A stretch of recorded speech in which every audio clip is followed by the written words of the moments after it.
Olá, meus queridos irmãos, bom dia, boa tarde, boa noite. Aqui é o Yukias do canal Yukias Magal. Eu queria ler um texto das Escrituras para vocês e queria que vocês meditassem nele, não é?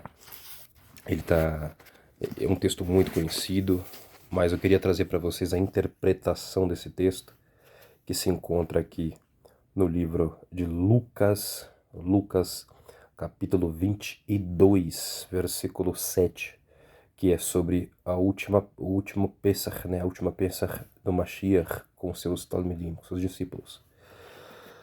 O texto descrito assim, ó. E chegou o dia de Matzot, durante o qual era costume que fosse morto o Pesach, o cordeiro, né? A Pesach. E Yeshua enviou Keifa, Pedro e Yohanan, João, e disse-lhes: Vão, preparem-nos Pesach para que comamos. E disseram-lhe: Onde você quer que nós o preparemos? Disse-lhes: Eis que, quando vocês entrarem na cidade, um homem irá encontrá-los, o qual estará levando um jarro de água. Vão atrás dele. E onde entrar, digam ao senhor da casa: Nosso rabino diz: Onde há um lugar de alojamento no qual poderei comer o Pêssar com os meus talmidim? E eis que irá mostrar-lhes um grande cômodo superior que está mobiliado. Preparem lá. E foram e encontraram o homem como lhes tinham dito e prepararam o Pêssar. E quando chegou o tempo, foi Yeshua e se reclinou para comer, e os 12 discípulos, Tilachim, estava com ele. Verso 15, disse-lhes: Desejei muito comer com vocês este Pêssar, antes de padecer. E ele faz uma última promessa, verso 16. Pois eu lhes digo que de agora em diante não comerei, até que se cumpra no reino de Elohim, no reino de Deus. Aí você pega esse final de texto e fala, por que Yeshua fez essa promessa? Ele está dizendo, de agora em diante, ou seja, hoje, a partir desse Pêssar que eu estou comendo com vocês, eu não vou comer de novo, até que isso se cumpra no reino de Deus. Até que ele, né, o Pêssar, esse livramento, se cumpra no reino de Elohim. O que o Messias está dizendo é que isso vai acontecer de novo. Lembra da noite em que o povo de Israel foi tirado dentro do Egito? Foi numa única noite que eles foram expulsos do Egito, depois do Senhor realizar a última praga, que foi a eliminação dos filhos primogênitos, e o povo saiu depressa. Por isso que naquela noite, em Êxodo, o Senhor deu uma ordem para o povo de Israel, não é? Para os hebreus. Nessa noite, né, todos vocês devem pegar um cordeiro, né, uma semana antes, tomem um cordeiro, coloquem dentro de casa, e nessa noite, que eu passarei sobre a terra do Egito, vocês vão sacrificar o cordeiro, pegar o seu sangue e passar nos umbrais da porta. Mas nessa noite o Senhor mandou, estejam todos com seus cintos, né, afivelados, cintos presos, com as sandálias amarradas, com os cajados nas mãos, porque nesta mesma noite eu, né, vos tirarei da terra do Egito, por causa do espanto que ele causará entre os egípcios. E se cumpriu. E aquele povo caminhou até o deserto e chegou de frente para o mar de Suf, né, que todos traduzem como Mar Vermelho, mas é o mar de Suf. E quando chegou no mar, né, o povo atemorizado começou a questionar Moshe, e aí ele ora ao Senhor, e o Senhor diz, Moshe, para de me clamar, fala para o povo que marche, caminhe, ande. O que você tem na mão? Um cajado. Toca nas águas e fenda, né?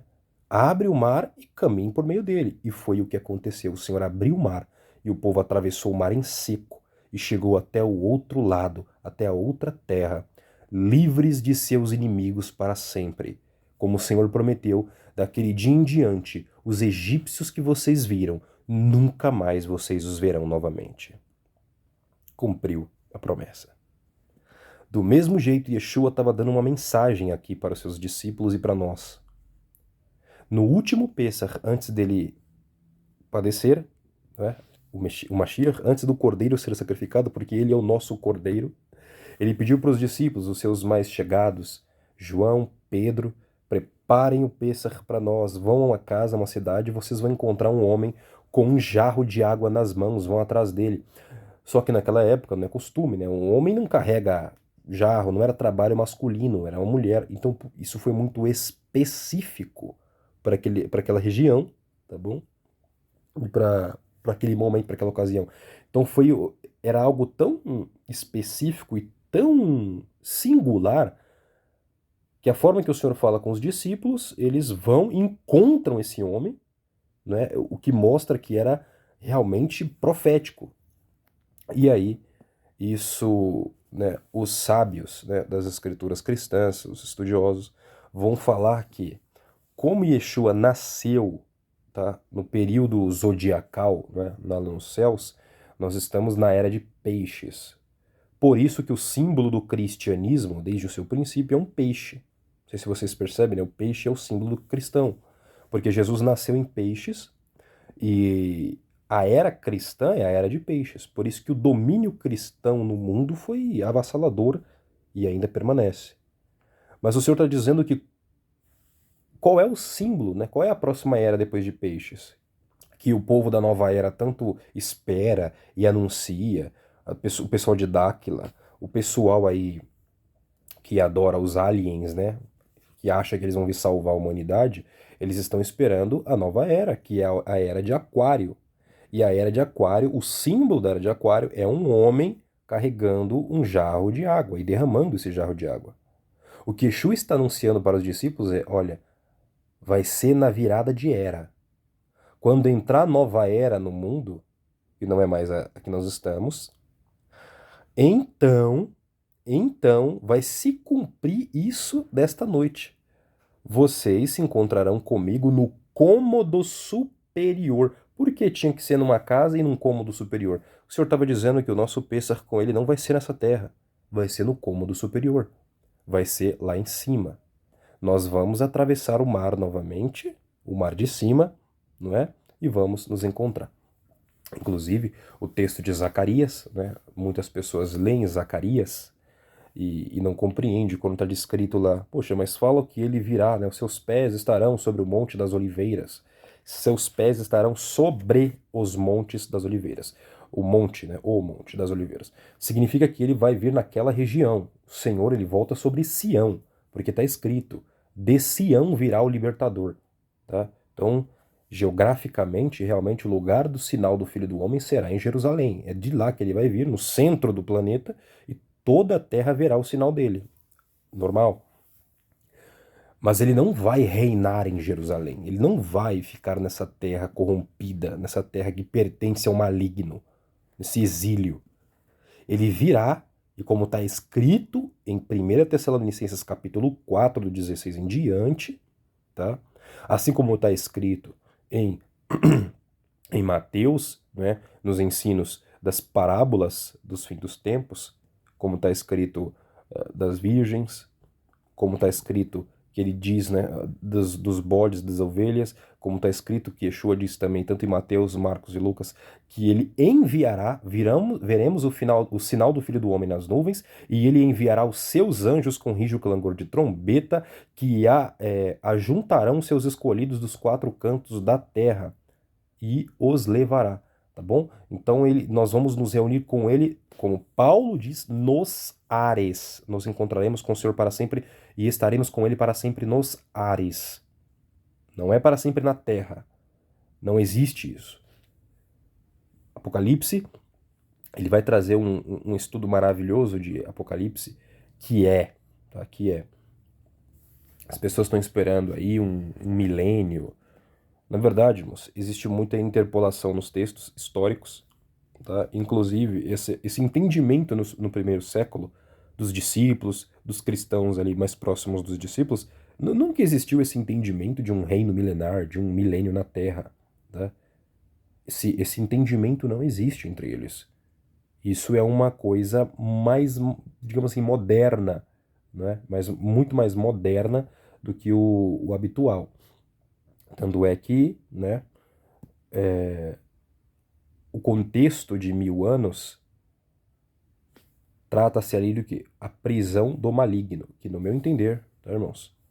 A gente vai tratar disso. Esse vídeo não é para isso. Eu quero trazer um texto, uma palavra de esperança para você, que o nosso encontro com o Senhor, eu já trouxe vídeos passados, né? Falei para vocês quais são os sinais da volta do Senhor, tá? E aí, um pouquinho antes, em Lucas 21, né? A partir do versículo 5 até o 24, Yeshua faz profecias para Jerusalém, que se cumpriu já em 70 depois de Cristo, né? Que ele diz, né? E quando os homens estavam falando sobre o templo, como estava ornado com belas pedras e com ofertas, disse-lhes Yeshua: Veem vocês essas pedras? Virão dias em que não será deixada pedra sobre pedra que não seja derrubada. E perguntaram-lhe e disseram: Mestre, quando esses fatos ocorrerão e qual é o sinal e quando quando esses fatos estiverem prestes a acontecer? Vamos lá, irmãos. Yeshua não disse que não restará pedra sobre pedra? Por que tem gente que acredita, né? O Kotel, o Muro das Lamentações, não era parte do antigo templo, tá? Isso aí é mais para manter a magia de pé, o espírito deles lá, mas aquilo ali não era parte do templo. Era mais, podia ser um muro da cidade e tudo mais, só que não é parte do templo. Não é porque senão Yeshua não teria falado a verdade. Yeshua não mente, tá? Yeshua não faria uma profecia e ela só vai se cumprir um pedaço, outra parte não. Não restou nada do templo antigo. Não há nada de pé do templo antigo e acabou. Acabou.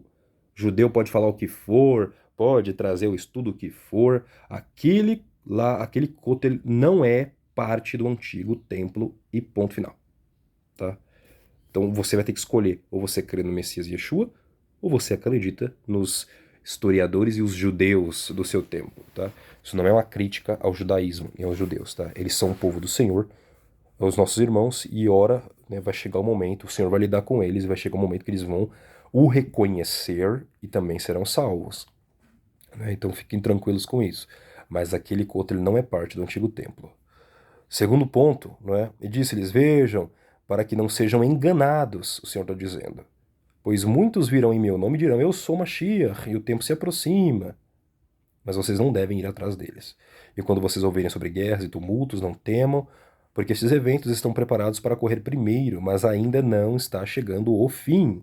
Isso aqui não é sinal do fim. Mais adiante, o Senhor.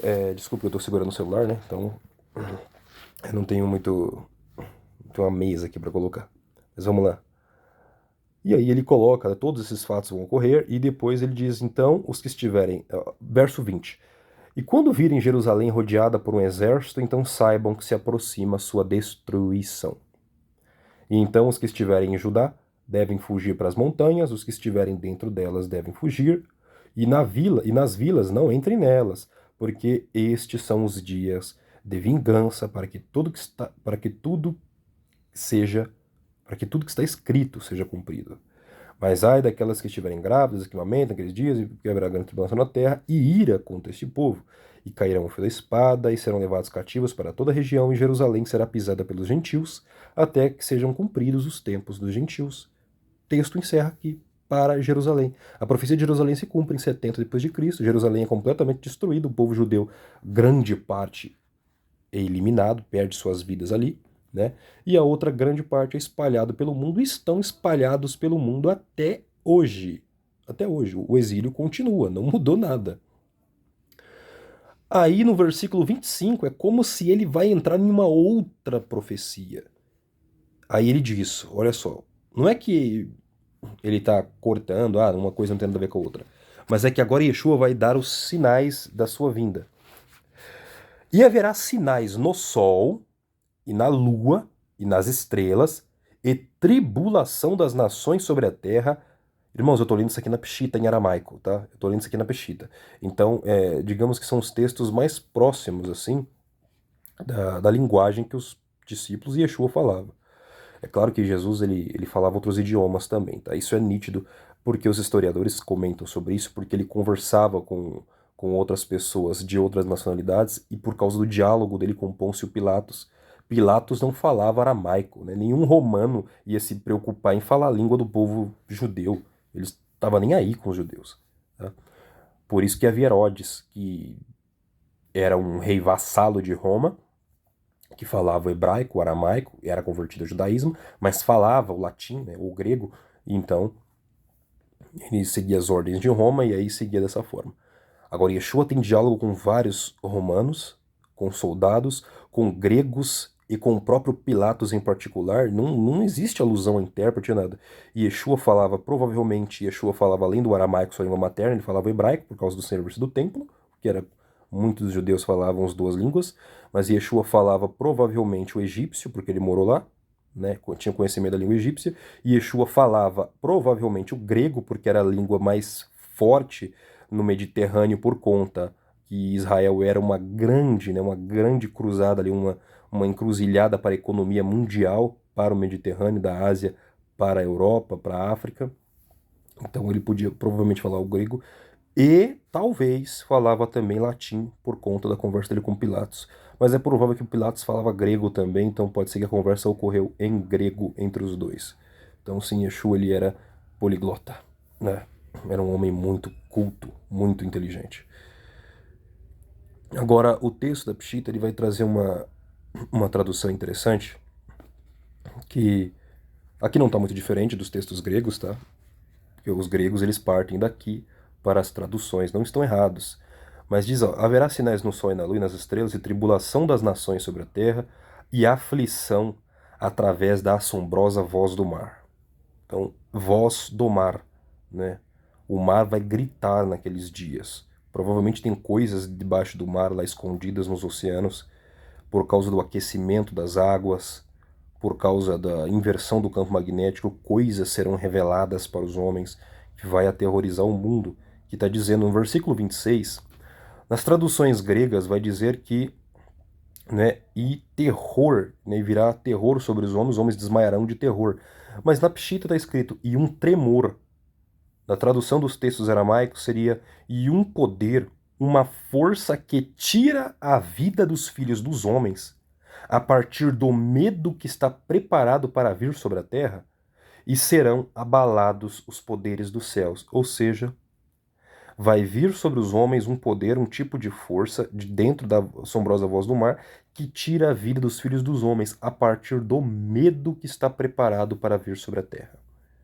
Então, é um espírito de medo, de terror, que vai levar os homens a caírem realmente, não só desmaiados, mas eles vão perder a vida. Tamanho será o colapso mental e o desespero do que está preparado para as últimas horas. A gente tem que estar com a nossa fé renovada, fortalecida e confiando e olhando muito para o Senhor, porque esses são sinais da volta dele. E aí no verso 27 ele diz: E então, após isso, verão o Filho do Homem que virá nas nuvens com muito poder e grande glória. Verso 27 de Lucas 21. E no versículo 28 ele termina: E quando estas coisas começarem a acontecer, tomem coragem, levantem as suas cabeças, porque está próxima a sua redenção. Depois ele faz a parábola da figueira, que muitos associam com Israel. Ele está dizendo os sinais, né? E no verso 34, o Senhor dá um alerta para nós final, acerca do fim dos tempos. Cuidem de suas almas, para que seus corações não fiquem pesados com intemperança, embriaguez, cuidados do mundo, e aquele dia venha de repente sobre vocês. Porque como uma armadilha capturará todo aquele que habita sobre a face da terra, portanto estejam sempre vigilantes e orem, para que sejam dignos de escapar dessas coisas que estão preparadas, e que possam estar de pé diante do Filho da raça humana. E durante o dia ele ensinava no templo, à noite saiu, alojando-se na montanha, que é Oliveira, que é chamada a Casa das Oliveiras, e todo o povo ia diante dele no templo para ouvir a sua palavra. Então, é isso que eu estou falando. Tá? A profecia do Senhor, logo após esse texto, ele vai e pede para os discípulos prepararem Pêssar para ele. Né? E o Pêssar nada mais é, irmãos, né? O que é o Pêssar? Né? O Pêssar